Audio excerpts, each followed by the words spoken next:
বিসমিল্লাহির রহমানির রহিম। আমি মোহাম্মদ তাজুল ইসলাম, সহকারী অধ্যাপক, সরকারি টিচার্স ট্রেনিং কলেজ, পাবনা। আশা করি সবাই ভালো আছেন। তো আজকে আমরা বিএড শ্রেণীর আইসিটি ইন এডুকেশন এবং বিএড অনার্স শ্রেণীর আইসিটি এডুকেশন পেপার 1 এর ইউনিট 1 থেকে আলোচনা করব।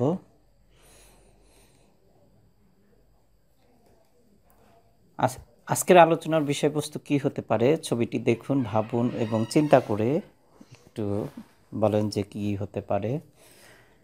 হ্যাঁ, ঠিক বলেছেন। আজকের আলোচনার বিষয় শিক্ষায় তথ্য ও যোগাযোগ প্রযুক্তি। এই বিষয়টা নিয়ে আমরা আলোচনা করব না, এবং আপনারা শুরু থেকে শেষ পর্যন্ত ধৈর্য ধরে আলোচনায় অংশগ্রহণ করবেন এবং যখন যাকে যে ধরনের কাজ করতে বলা হয় সেই কাজগুলো করবেন। তো আলোচনা শুরু করার আগে আমি বলছি যে আজকের এই আলোচনা শেষে আমরা 3টা শিক্ষণফলকে উদ্দেশ্য রেখে আলোচনাটা সুসম্পন্ন করতে চাই। সেটা হচ্ছে, প্রথম শিক্ষণফল হচ্ছে আইসিটি কি তা বলতে পারবেন। 2 নম্বর, শিক্ষায় তথ্য ও যোগাযোগ প্রযুক্তির ব্যবহারের ক্ষেত্রগুলি উল্লেখ করতে পারবেন। এবং তৃতীয়ত, বাংলাদেশে শিক্ষায় তথ্য ও যোগাযোগ প্রযুক্তি ভিত্তিক গৃহীত নীতিসমূহ বর্ণনা করতে পারবেন। তো আলোচনার আমরা শুরু করি। যে প্রথমে আমি আপনাদের ভাবতে বলবো যে আইসিটিকে, এই আইসিটি এই শব্দটাকে ইলাবোরেট করলে কি হয় একটু ভাবেন। ঠিক বলেছেন। I for information, C for communication, ঠিক বলেছেন, আর টি ফর টেকনোলজি। তাহলে আমরা যদি সম্পূর্ণ ইলাবোরেশনটা করি তাহলে কি হবে? হ্যাঁ, ঠিক বলেছেন, information and communications technology. Communications technology, ঠিক আছে। এইবার আমরা আইসিটি কি তার আগে এর সাথে রিলেটেড কিছু বিষয় আমরা অত্যন্ত সংক্ষেপে আলোচনা করব, কারণ এই তথ্যগুলো আপনারা action research, research in education ইত্যাদি বিষয় পড়ার সময় বিস্তারিত জানবেন। উপাত্ত কি আপনারা একটু ভাবেন। হ্যাঁ, ঠিক বলেছেন। উপাত্ত হচ্ছে সুনির্দিষ্ট ফলাফল বা আউটপুট পাওয়ার জন্য প্রসেসিংয়ে ব্যবহৃত কাঁচামালগুলোকে ডেটা বা উপাত্ত বলি। এ বিষয়ে আমি আপনাদের উদাহরণ দেব যখন আমরা তথ্য নিয়ে আলোচনা করব। তারপরে হ্যাঁ, অন্যভাবে বলা যায় তথ্যের ক্ষুদ্রতম একককে বলা হয় উপাত্ত। আর তথ্য কি? হ্যাঁ, ঠিক বলেছেন। তথ্য হচ্ছে বিভিন্ন উপাত্ত প্রক্রিয়াজাতকরণ, পরিচালন এবং সংঘবদ্ধকরণের মাধ্যমে প্রাপ্ত ফলাফলকে তথ্য হিসেবে বিবেচনা করা হয়, যা কোনো মানুষের মস্তিষ্কে প্রেরণ করা হলে তার জ্ঞান বৃদ্ধি পায়। এবার আমি উদাহরণ দিয়ে আপনাদের বুঝিয়ে দিচ্ছি যে তথ্য আর উপাত্তের মধ্যে পার্থক্য কী। ধরুন, আপনারা কোনো এক সময় শুনেছিলেন যে বিএড এর সাথে আবার অনার্স আছে, আবার টিচার্স ট্রেনিং কলেজ আছে, আবার প্রফেশনাল ডিগ্রি আছে। তাই এই যে ক্ষুদ্র ক্ষুদ্র ইনফরমেশন আপনারা কালেক্ট করেছেন, এরকম অনেকগুলো শব্দ আপনারা কালেক্ট করেছিলেন। এই কালেক্ট করা শব্দ থেকে যখন আপনারা সবগুলো শব্দকে মিলিয়ে এগুলোর প্রেক্ষিতে জানার চেষ্টা করলেন, তখন হয়তো বা আপনাদের একটা কমপ্লিট সেন্স গঠিত হলো যে টিচার্স ট্রেনিং কলেজগুলোতে বিএডে অনার্স ডিগ্রি করা যায়, যেটা প্রফেশনাল ডেভেলপমেন্টের ক্ষেত্রে এবং চাকরির বাজারে এবং ক্যারিয়ার প্ল্যানিংয়ের জন্য খুবই গুরুত্বপূর্ণ, খুবই অর্থবহ। তো এই যে আপনাদের একটা কমপ্লিট সেন্স হলো, এই কমপ্লিট সেন্সটাকেই আমরা বলছি ইনফরমেশান। আর কমপ্লিট সেন্সের জন্য যে আপনারা ছোট ছোট যে বিএড, আবার অনার্স, আবার প্রফেশনাল ডিগ্রি, আবার হচ্ছে টিচার্স ট্রেনিং কলেজ ইত্যাদি ইত্যাদি, এইগুলোকে আমরা উপাত্ত বলছি। আচ্ছা, যাই হোক, প্রযুক্তি। প্রযুক্তি কি? ঠিক বলেছেন, সংক্ষেপে প্রযুক্তিকে, কাজ করার কৌশলকে প্রযুক্তি বলি। আবার এরকমভাবেও বলতে পারি যে প্রযুক্তি হলো কতগুলো সুসংগঠিত কলা, কৌশল, পদ্ধতি ও প্রক্রিয়ার সমষ্টি, যাহা কোনো দ্রব্য উৎপাদন, পরিষেবামূলক কাজ সম্পাদন, কোনো বিশেষ লক্ষ্যে পৌঁছাতে, মানুষের পরিবেশ উন্নয়নে কিংবা বৈজ্ঞানিক গবেষণা সম্পাদনে সাহায্য করে। তো তথ্য প্রযুক্তি কি?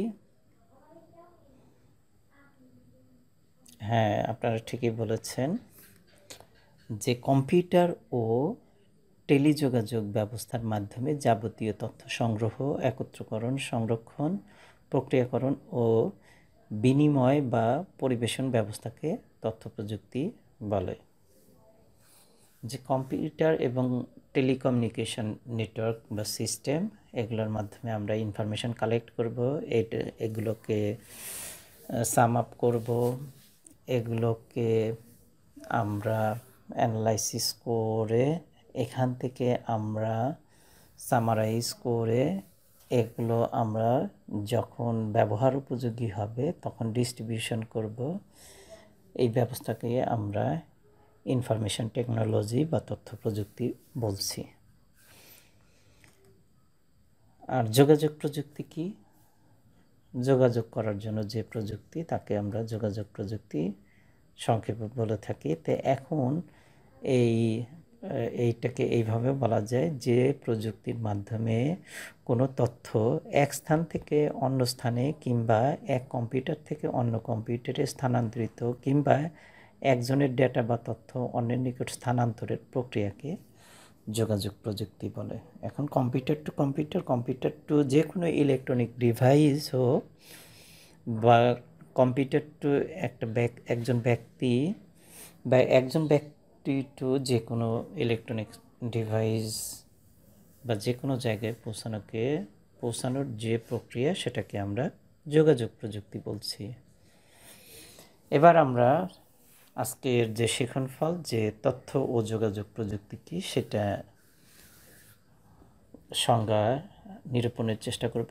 আপনারা একটু ভাবেন যে ইতিমধ্যে আমরা কম্পিউটার, টেলিকমিউনিকেশন নেটওয়ার্ক ইত্যাদির কথা বলেছি, পাশাপাশি আপনারাও অনেক সময় অনেক ইনফরমেশন কালেক্ট করেছেন। সেইখানে আপনারা বিভিন্ন ধরনের সফটওয়্যার, বিভিন্ন ধরনের ইন্টারনেট সার্ভিস প্রোভাইডার ইত্যাদি ইত্যাদির কথা আপনারা শুনেছেন।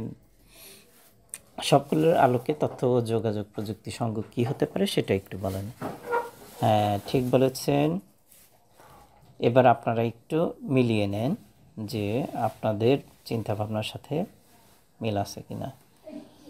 যে তথ্য ও যোগাযোগ প্রযুক্তি এক ধরনের একীভূত যোগাযোগ ব্যবস্থা,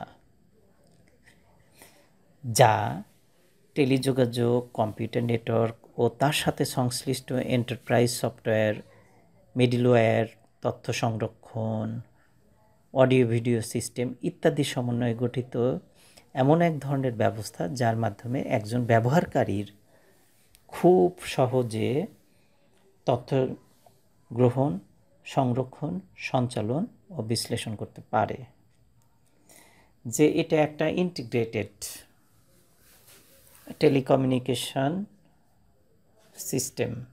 এইখানে কম্পিউটার নেটওয়ার্ক, টেলিকমিউনিকেশন নেটওয়ার্ক এবং বিভিন্ন সফটওয়্যার, পাশাপাশি অডিও ভিজুয়াল সিস্টেম, সবগুলো সমন্বয়ে এক ধরনের ব্যবস্থা যার মাধ্যমে একজন ব্যবহারকারী খুব সহজে তথ্য গ্রহণ, সংরক্ষণ, সঞ্চালন ও বিশ্লেষণ করতে পারে। বোঝা গেল?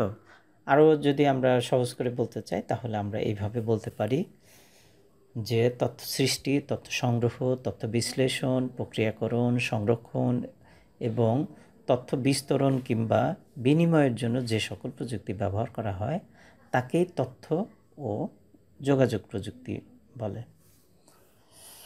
আশা করি সবাই তথ্য ও যোগাযোগ প্রযুক্তি বিষয়ে বুঝতে পেরেছেন। এবার আপনারা আমাকে কয়েকটা তথ্য ও যোগাযোগ প্রযুক্তির নাম বলবেন, কারণ আপনারা এই তথ্য ও যোগাযোগ প্রযুক্তিতে যে সমস্ত ডিভাইস এবং সফটওয়্যার ব্যবহার হয় সেগুলো আপনাদের বাড়িতে বা আপনাদের আশেপাশে বা আপনাদের প্রতিষ্ঠানে, যে সমস্ত প্রতিষ্ঠানে আপনারা লেখাপড়া করেছেন বা কাজ করেন সেগুলোতে আছে। ঠিক আছে, এবার মিলিয়ে দেখুন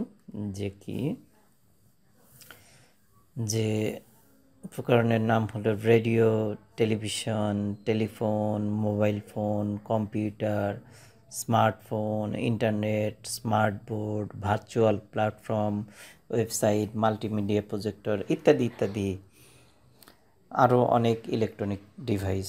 তবে আমরা কেবলমাত্র কম্পিউটার ভিত্তিক প্রযুক্তিকেই তথ্য ও যোগাযোগ প্রযুক্তি নামে অভিহিত করব না।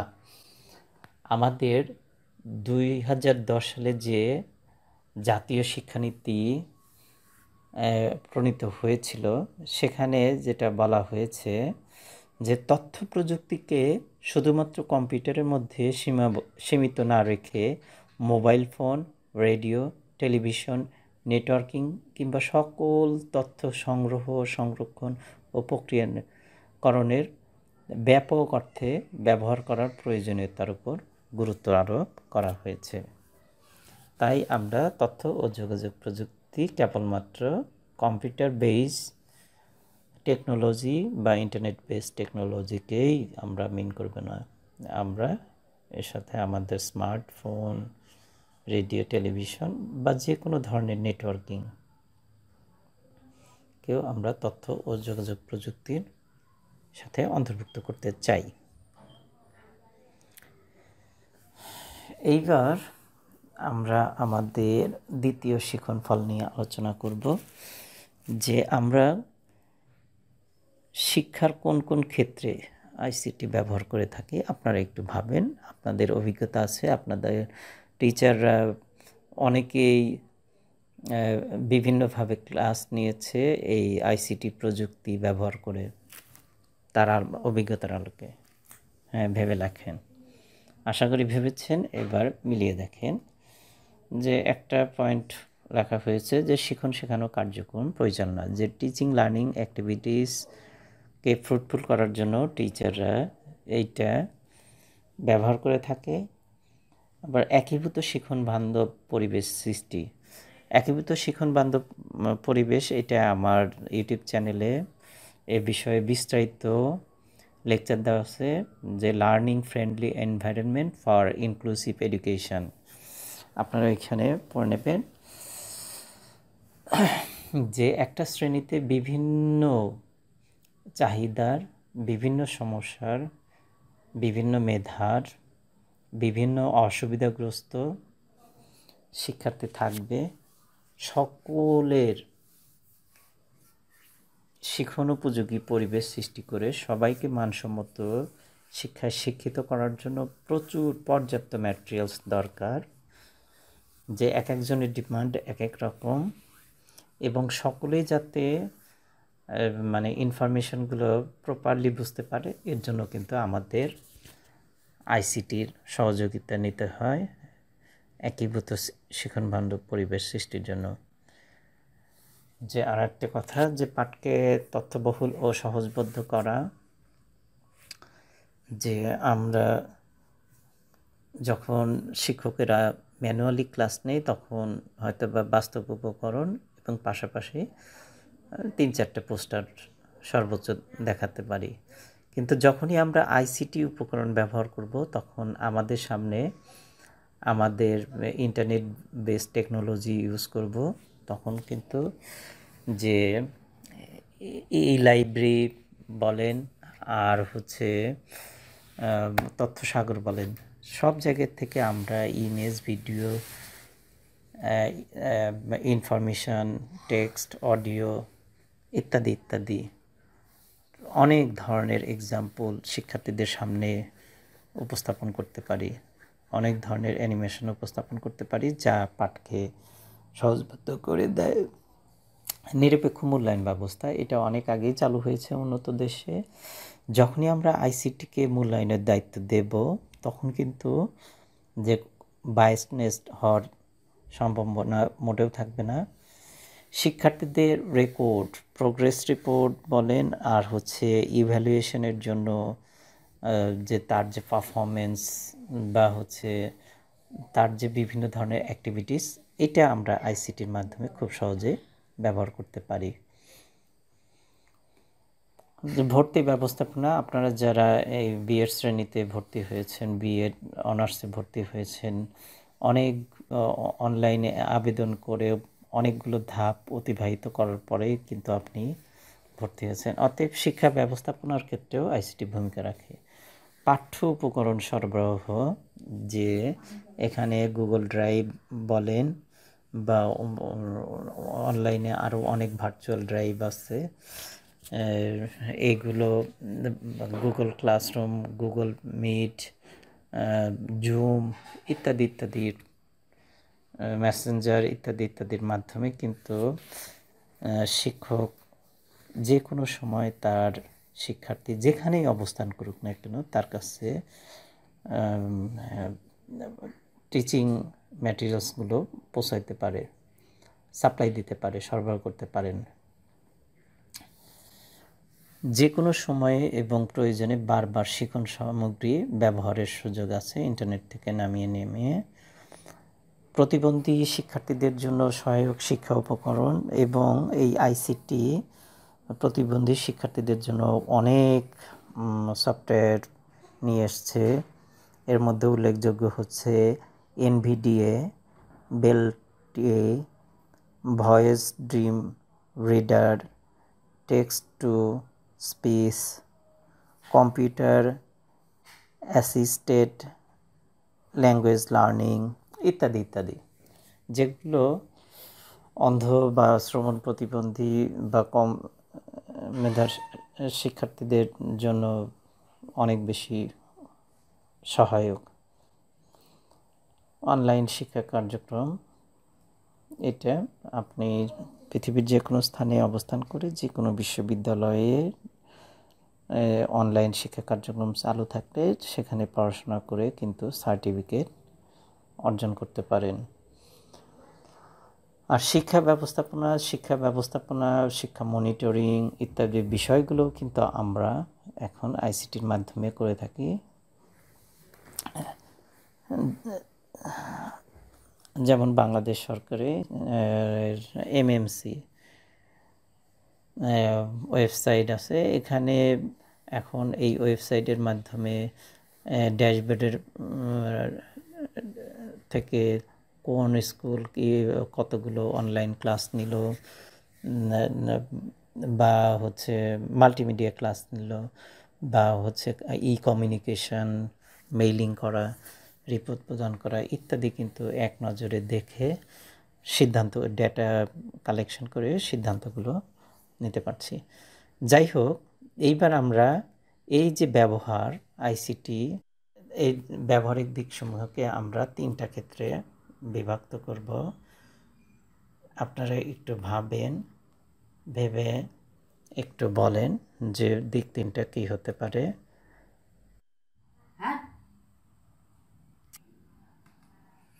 হ্যাঁ, একটা হচ্ছে আইসিটি জানা ও আয়ত্ত করা, আরেকটা হচ্ছে আইসিটি ব্যবহার করে শেখা, আরেকটা হচ্ছে আইসিটি নির্ভর শিক্ষা ব্যবস্থা গড়ে তোলা। এখন এই 3টা ক্ষেত্রেই এখন আমরা আলোচনা করার চেষ্টা করব যে আইসিটি জানা ও আয়ত্ত করা, লার্নিং অ্যাবাউট আইসিটি বিষয়টা কি। বিষয়টা হচ্ছে ইউনেস্কো কর্তৃক international commission on education for 21st century এর প্রতিবেদনে আইসিটিকে 21 শতকের জন্য একটি আবশ্যকীয় দক্ষতা হিসাবে স্বীকৃতি দেওয়া হয়েছে। আর এর প্রভাব আমরা প্রায় সমগ্র বিশ্বেই দেখতে পাচ্ছি। পৃথিবীর প্রায় প্রতিটি দেশ তাদের শিক্ষার্থীদের তথ্য ও যোগাযোগ প্রযুক্তিতে দক্ষ করার লক্ষ্যে আইসিটি শিক্ষার্থীদের নতুন বিষয় হিসাবে অন্তর্ভুক্ত করা হয়েছে। আমাদের দেশে বহু আগে থেকেই বিভিন্ন বিশ্ববিদ্যালয়ে কম্পিউটার সংশ্লিষ্ট বিষয় উচ্চশিক্ষায় প্রচলিত ছিল। 2012 সালের পরিমার্জিত পাঠ্যক্রমে মাধ্যমিক স্তরে এই বিষয়টি আবশ্যিক বিষয় হিসেবে অন্তর্ভুক্ত করা হয়েছে। প্রাথমিক স্তরে বিচ্ছিন্নভাবে এই বিষয়টি আলোচনা করা হচ্ছে। তাই আইসিটি জানা ও আয়ত্ত করার বিকল্প নাই। এটা যেমন শিক্ষকদেরকে জানতে হবে, তেমন শিক্ষার্থীদেরকেও এই বিষয়টি আয়ত্ত করতে হবে।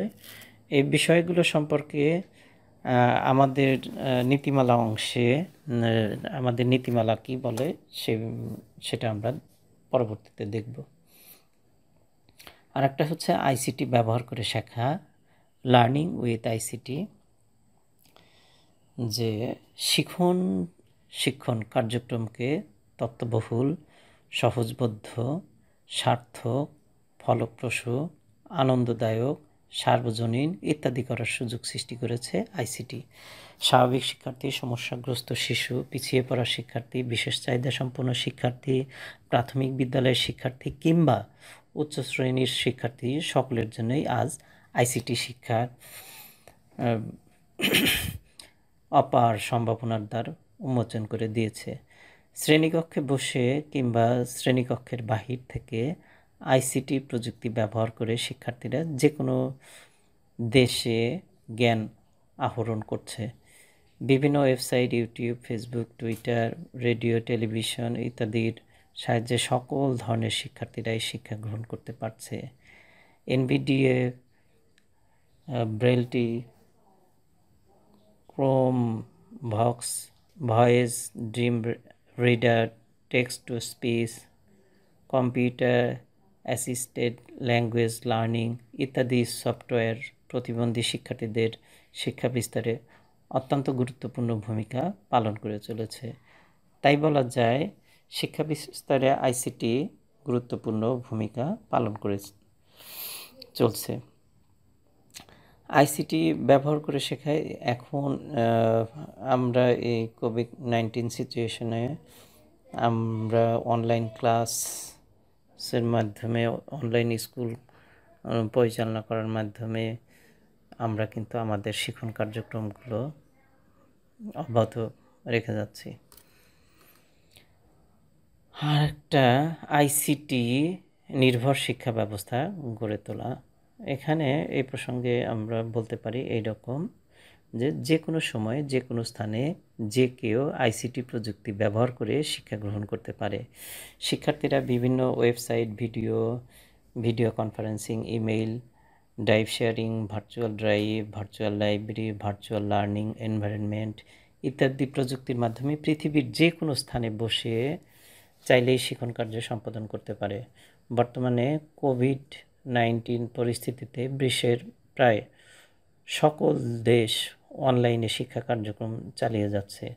বাংলাদেশ অনলাইন শিক্ষার ক্ষেত্রে মুক্ত পাঠ, কিশোর বাতায়ন, শিক্ষক বাতায়ন, 10 মিনিট স্কুল ইত্যাদি বিশেষভাবে উল্লেখযোগ্য। শিক্ষার্থীদের প্রায় সকল ধরনের মূল্যায়ন অনলাইনে করে সার্টিফিকেট প্রদানের ব্যবস্থা আছে। তাই বলা হচ্ছে যে আইসিটি নির্ভর শিক্ষা ব্যবস্থা গড়ে তোলা এখন সময়ের দাবি।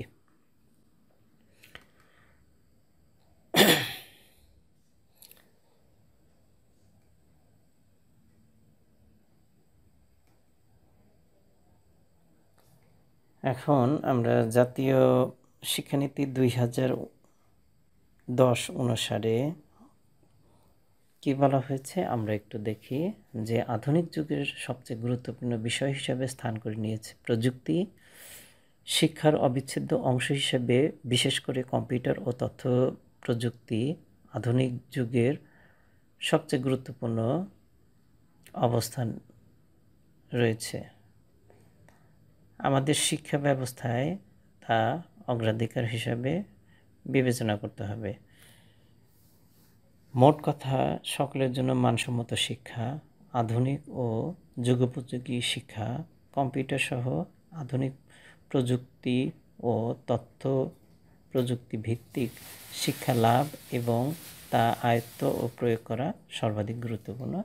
এটা জাতীয় শিক্ষানীতি 2010 অনুসারে একথা বলা হয়েছে। আরও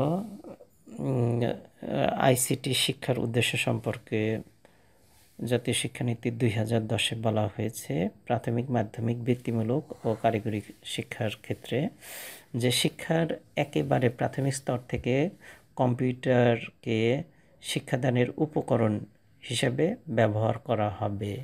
দেখেন, একদম প্রাথমিক স্তর থেকে শিক্ষাদানের উপকরণ হিসেবে কম্পিউটারকে ব্যবহার করা হবে। 2, মাধ্যমিক পর্যায়ে প্রবেশের পূর্বেই সকল শিক্ষার্থীকে কম্পিউটার বিষয়ে শিক্ষিত হিসাবে গড়ে তোলা হবে। 3, মাধ্যমিক পর্যায়ে বিজ্ঞান বিভাগের শিক্ষার্থীদের বিজ্ঞান ও গণিত বিষয়ের সঙ্গে কম্পিউটার বিষয় নিয়ে পড়াশোনার সুযোগ করে দেওয়া হবে। 4, বৃত্তিমূলক ও কারিগরি শিক্ষায় graphic design, multimedia, animation, CAD ইত্যাদি বিষয়ে শিক্ষাদানের ব্যবস্থা করা হবে। 5, তথ্য প্রযুক্তি বিষয়ে আগ্রহ সৃষ্টির লক্ষ্যে জাতীয় এবং আন্তর্জাতিক পর্যায়ে তথ্য প্রযুক্তি অলিম্পিয়াডের আয়োজন করা হবে। আর উচ্চশিক্ষার জন্য যে কথা বলা হয়েছে সেটা হচ্ছে, সকল বিশ্ববিদ্যালয়ে আন্তর্জাতিক মানের কারিকুলাম সহ কম্পিউটার বিজ্ঞান ও তথ্য প্রযুক্তি বিভাগ খোলা হবে। বিশ্ববিদ্যালয়ে কম্পিউটার বিজ্ঞান ও তথ্য প্রযুক্তি শিক্ষার মান যুগোপযোগী করে শিক্ষার্থীদের স্বতন্ত্রভাবে প্রয়োজনীয় প্রশিক্ষণ দিয়ে জনশক্তিতে রূপান্তরিত করার ব্যবস্থা করা হবে। 8, বিজ্ঞান ও অন্যান্য বিষয়ে শিক্ষার্থীদের তথ্য প্রযুক্তি বিষয়ে জাতীয় পরীক্ষা পদ্ধতিতে অংশগ্রহণ করে তথ্য প্রযুক্তি জনবলে সম্পৃক্ত হওয়ার সুযোগ করে দেওয়া হবে। প্রয়োজনে তাদের প্রশিক্ষণের ব্যবস্থা করা হবে। 9, বিশ্ববিদ্যালয় ও শিল্প প্রতিষ্ঠানের মধ্যে ঘনিষ্ঠ যোগসূত্র গড়ে তোলা হবে। 10, উন্মুক্ত বিশ্ববিদ্যালয়কে প্রকৃত অর্থে তথ্য প্রযুক্তি নির্ভর বিশ্ববিদ্যালয় হিসাবে গড়ে তোলা হবে। 11, 2013 সালের মধ্যে সকল স্নাতক ডিগ্রিধারী যেন কম্পিউটার ব্যবহারের মৌলিক দক্ষতা অর্জন করতে পারে তার ব্যবস্থা করা হবে। 12, তথ্য প্রযুক্তিতে উচ্চশিক্ষা ও গবেষণা এবং তথ্য প্রযুক্তি শিক্ষকদের উচ্চতর প্রশিক্ষণ দানের সুযোগ বৃদ্ধির লক্ষ্যে দেশে একটি তথ্য প্রযুক্তি বিশ্ববিদ্যালয় স্থাপন করা হবে। এই হচ্ছে জাতীয় শিক্ষানীতি 2010 অনুসারে আইসিটি শিক্ষার উদ্দেশ্য। এর পাশাপাশি অনেকগুলো নীতিমালা গ্রহণ করা হয়েছে। বিভিন্ন সময় বিভিন্ন ধরনের নীতিমালা, জাতীয় আইসিটি নীতিমালা 2009, 2015 এবং 2018। সেখান থেকে আমরা চম্বুক অংশগুলো জেনে নেই। যে জাতীয় আইসিটি নীতিমালা 2009 কি বলে, যে শিক্ষা ও গবেষণা আইসিটি ব্যবহারের মাধ্যমে শিক্ষার পরিধি এবং মান দেশব্যাপী সম্প্রসারণ করা, শিক্ষার সর্বস্তরে এবং সরকারি পর্যায়ে কম্পিউটার সাক্ষরতা নিশ্চিত করা, যথোপযুক্ত গবেষণা ও উন্নয়নের মাধ্যমে সৃষ্টিশীলতা উৎসাহিত করা, মেধা সম্পদ সৃষ্টি করা এবং জীবনের সকল ক্ষেত্রে আইসিটি আত্মীকরণ, এটা বলা হয়েছে। আর 4 নম্বর ধারায় শিক্ষা ও গবেষণার ক্ষেত্রে যেটা বলা হয়েছে, যে আইসিটি শিল্পে দক্ষ পেশাজীবীর সাময়িক ঘাটতি পূরণের জন্য আইসিটি পেশাজীবীদের দক্ষতা পরিমাপ করে প্রয়োজনীয় প্রশিক্ষণের মাধ্যমে ঘাটতি পূরণের লক্ষ্যে নিরবিচ্ছিন্ন শিক্ষা ব্যবস্থা করা এবং পেশাগত দক্ষতা যাচাই ও উন্নয়ন কার্যক্রম গ্রহণ করা।